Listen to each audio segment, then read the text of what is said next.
Hi, YouTube. Hi. Okay, this your girl Brooklyn. It's been a while. It's been a long while, but I had to come on here right now, and I had to do this video blog because, like, the most strangest thing happened to me today. Like, I found out that a lot of people in life are like so uneducated, and it's sad. Like, it's so sad. It's so sad. Anyway, so today I came home and I felt like talking. Like, I didn't want to talk to somebody I knew already. I didn't want to talk to my friends. I didn't want to talk to my parents. I didn't want to talk to my sisters. Nothing like that. I wanted to talk to somebody new. I wanted to talk to somebody different. I didn't feel like being on the computer or anything. So I called a chat line, and I haven't called a chat line in years, Like, I was so shocked to see that the number still existed.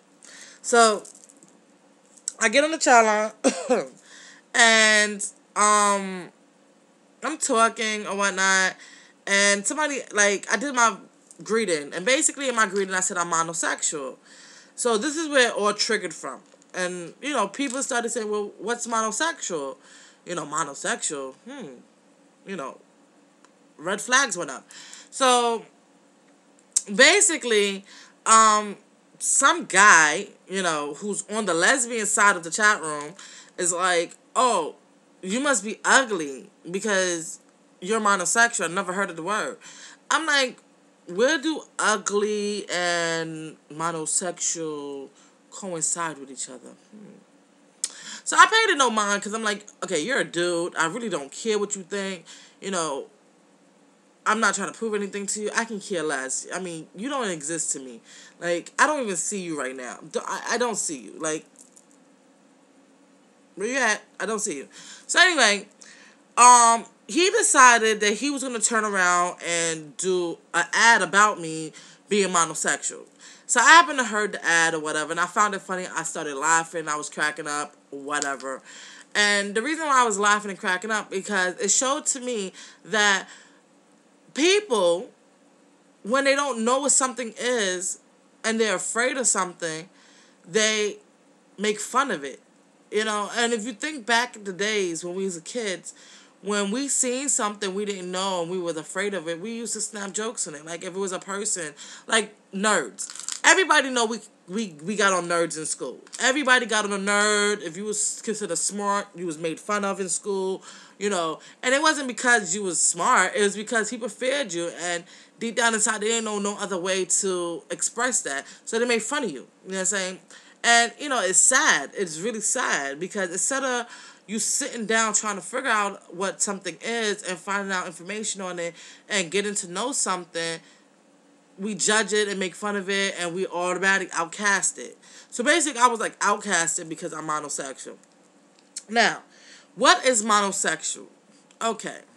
So I'm going to go and I'm going to read the definition out for monosexual. So we have the right definition of monosexual because I don't want to, give anybody the false information of my definition.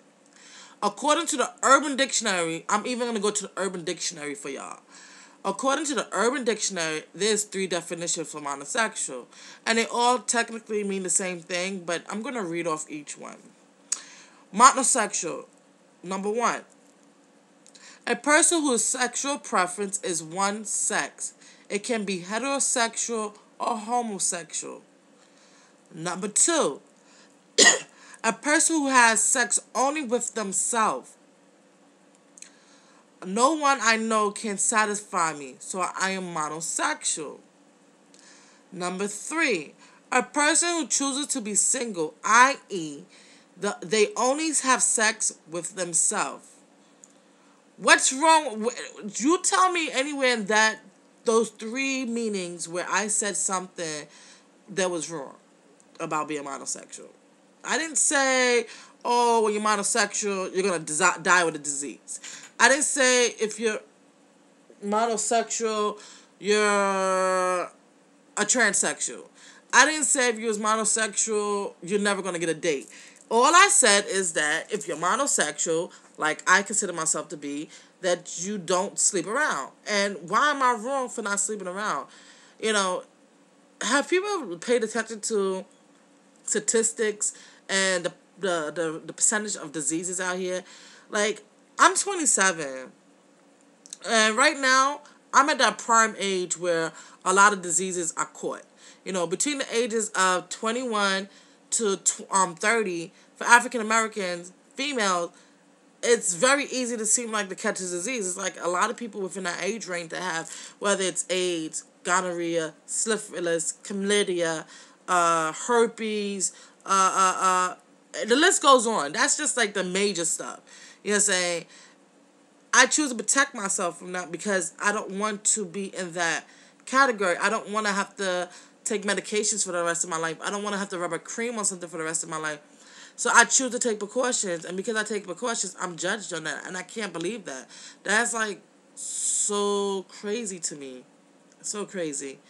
So the moral of this whole thing is, like, if you don't know what something is, you know, find out. Don't always judge something because it may sound crazy to you, or you think it don't exist, or you don't know what something means, or whatnot. I understand we all human and we all get afraid of certain things in life, but to overcome your fears, to understand something, like, if you don't understand, ask questions. Most likely a person is going to be willing, if it's a person who told you about the situation that you're afraid of or you don't know. I'm quite sure if they're claiming to be something like I am, they're going to explain it to you. They have no problem explaining it. Like, don't judge them. We already judged as lesbians. Saying, why judge each other, Like, we get judged, oh, it's disgusting, we're carpet munchers, we're committing a sin, Jesus Christ killed the whole city because of this. Whatever, Like, God made me. And when he made me the way I am for a reason. He didn't make me this way because he was trying to prove anything to you, or you. You know what I'm saying? He wasn't trying to prove anything. He made me this way for a reason. He knew from the day he created me what my life was going to be like, what decisions I was going to make, and why I was going to make them.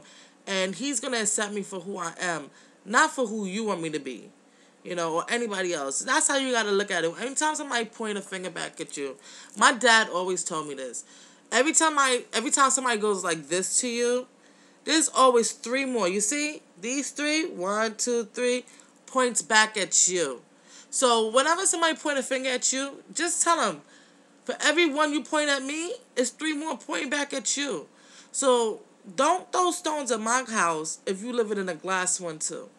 That's the more of my story. I hope y'all enjoyed it. I hope y'all can understand where I'm coming from. And I'll talk to y'all later. Bye.